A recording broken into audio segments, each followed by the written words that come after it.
వే gold trusted gold buyers మీరు తాకట్టు పెట్టిన బంగారాన్ని విడిపించి ఈ రోజు ఉన్న మార్కెట్ ధరకు కొనబడను. ఐపీఎల్లో ఇవాళ మరో కీలక మ్యాచ్ ఉండనుంది. రెండు జట్లకు సవాల్గా మారింది లక్నో పిచ్. ఎకానా పిచ్ నెమ్మదిగా ఉండేటువంటి అవకాశం ఉంది. సగటు స్కోరు 165 నుంచి 180 పరుగుల మధ్య ఉండవచ్చని అంచనా. స్పిన్నర్లకు ఈ పిచ్ బాగా సహకరిస్తుందని అనలిస్టులు చెప్తున్నారు. బలంగా కనపడుతున్నాయి రెండు జట్ల బౌలింగ్. ఇక ఓపెనింగ్లో రాజస్థాన్ బలంగా కనపడుతోంది. మరోసారి వైభవ్ సూర్యవంశీ మెరుపులు మెరిపిస్తాడా అనేటువంటి మాట కూడా వినిపిస్తోంది. లక్నోని ఇబ్బంది పెడుతున్న విదేశీ ఆటగాళ్ల ప్లానింగ్ అనేది కూడా పర్టికులర్గా ఐపీఎల్లో కనపడుతోంది. ఇక పవర్ ప్లేలో వేగంగా పరుగులు చేయలేకపోతోంది లక్నో అనేటువంటి విమర్శలు కూడా ఉన్నాయి. దీనిపై మరిన్ని అప్డేట్స్ స్పోర్ట్స్ అనలిస్ట్ వెంకట్ అందిస్తారు. వెంకట్, ఏ విధంగా ఉంది ఇవాళ లక్నో అండ్ ఆర్ఆర్ మ్యాచ్?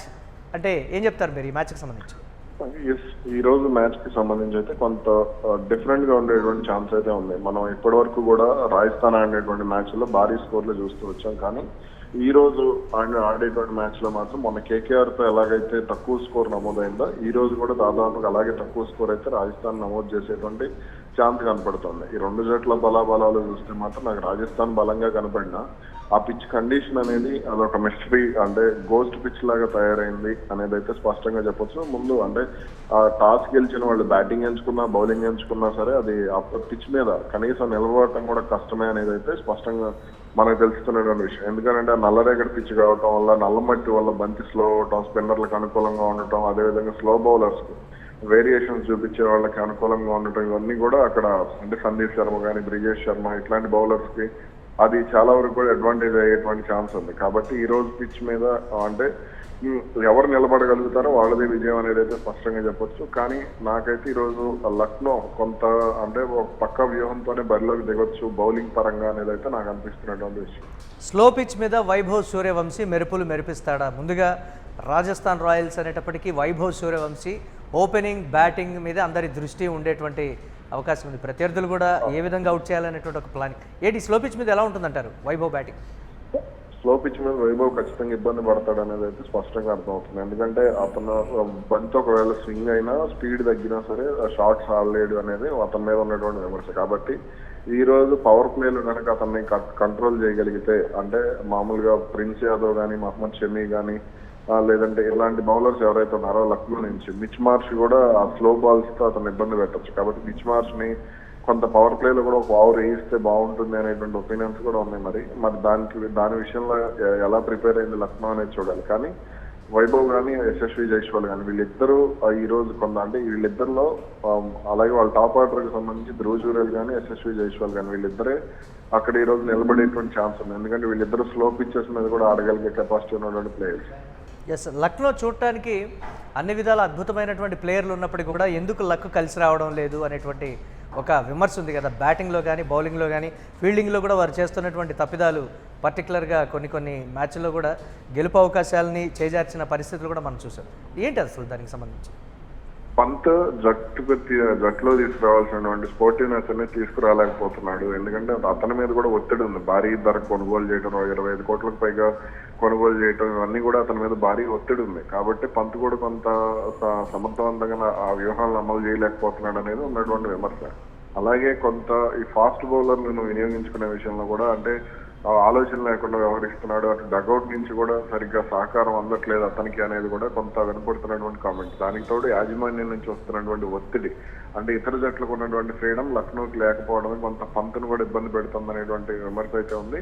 ఇక మేనేజ్మెంట్ మానిటరింగ్ కూడా ఒక కారణం అంటారా? అవును, అది అతను ఎక్కడైతే డగ్అవుట్ లో కూర్చోవడం లేదంటే డ్రెస్సింగ్ రూమ్ లో కూర్చోవడం ఇదంతా కూడా కొంత వాళ్ళ మీద ఒత్తిడి పెంచుతుంది. అతను ప్రతి మ్యాచ్ కి రావడం ఇవన్నీ కూడా ఇప్పుడు మనం ముంబై చూసుకున్నా ఆర్సీబీ చూసుకున్నా వీళ్ళు ఎప్పుడు ప్రతి మ్యాచ్ కి రారు, ఎవరో ఒకళ్ళిద్దరు వస్తూ ఉంటారు. వచ్చినా కానీ వాళ్ళని ఎంకరేజ్ చేసే విధంగానే ఉంటుంది తప్ప తిట్టే విధంగా పరిస్థితి ఉండదు. ఇప్పుడు గతంలో ప్రీతి పంజాబ్ కంటే ఢిల్లీ కంటే దారుణమైనటువంటి పరిస్థితి అయితే లక్నోది కాదు కదా. కాబట్టి వాళ్ళు ఈ విషయంలో కొంత అంటే ప్లేయర్స్ కి ఫ్రీడమ్ ఇవ్వాలి. అలాగే లక్నోకి ప్రధానమైనటువంటి minus Mitch Marsh, Aiden Markram ఇలా కొంతమంది విదేశీ ప్లేయర్లు వాళ్ళకి కలిసి రావటం లేదనేది అయితే నాకు అర్థమవుతున్నటువంటి విషయం. వాళ్ళు పవర్ ప్లేలో పరుగులు చేయలేకపోవడమే లక్నో ఓటమికి కారణం అవుతుంది. అలాగే నికోలస్ పూరన్ కానీ వీళ్ళు. ఎస్, మీ ప్రిడిక్షన్ ఏంటి ఇవాళ ఈ బోత్ టీమ్స్ మ్యాచ్ విన్నింగ్ పర్సంటేజ్కి సంబంధించి? ఈ రోజు అయితే నేను అనుకోవడం లక్నో గెలుస్తుందని అయితే అనుకుంటున్నాను. ఎందుకంటే ఆ పిచ్ కండిషన్ లక్నో బౌలర్లకు సరిపోతుంది. రాజస్థాన్ బౌలర్లు ఒకరిద్దరికి సరిపోయినా ఆ పిచ్ కండిషన్ అయితే మిగిలిన బౌలర్లు అందరికి కూడా అడ్వాంటేజ్ గానే ఉండేటువంటి ఛాన్స్ ఉంది లక్నోకి సంబంధించి. ఎస్, విజయావకాశాలని డిసైడ్ చేసేది ఈ పిచ్ మీద బౌలింగ్ అని అంటారా పర్టికులర్గా? బౌలింగ్ కంపల్సరీ బౌలింగే. ఎందుకంటే ఆ పిచ్ మీద 200 కొడితే గొప్ప. మరి ఈ రోజు ఎలా స్కోర్ చేస్తారనేది చూడాలి. పవర్ ప్లేలో కొంత బంతి బ్యాట్ మీదకి వచ్చేటువంటి ఛాన్స్ ఉంటుంది. ఎందుకంటే రోలర్ అది యూజ్ చేస్తారు కాబట్టి ఖచ్చితంగా బంతి బ్యాట్ మీదకి వచ్చేటువంటి ఛాన్స్ ఉంటుంది. కాబట్టి పవర్ ప్లేలో ఎన్ని పరుగులు చేస్తారనే దాని మీదనే వాళ్ళకి విజయ అవకాశాలు అనేవి డిపెండ్ అయి ఉంటాయి. మ్యాచ్ టర్నింగ్ ప్లేయర్స్ కానీ లేకపోతే కీ ప్లేయర్స్ కానీ ఎవరు ఇవాళ బోత్ సైడ్ రాణించేటువంటి ప్లేయర్స్ అంటే రెండు టీం?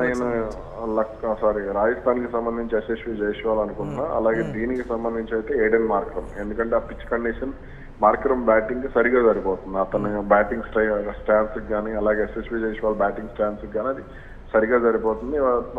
అలాగే లక్నో బౌలర్లకు సంబంధించి ఇతను మహమ్మద్ షమి ఖచ్చితంగా పిచ్ కండిషన్ యూజ్ చేసుకునేటువంటి ఛాన్స్ అయితే స్పష్టంగా ఉంది. అలాగే రాజస్థాన్ కి సంబంధించి చూసుకుంటే సందీప్ శర్మ కానీ బ్రిజేష్ శర్మ కానీ వీళ్ళిద్దరైతే ఆ పిచ్ కి కరెక్ట్ గా సరిపోయేటువంటి ప్లేయర్స్.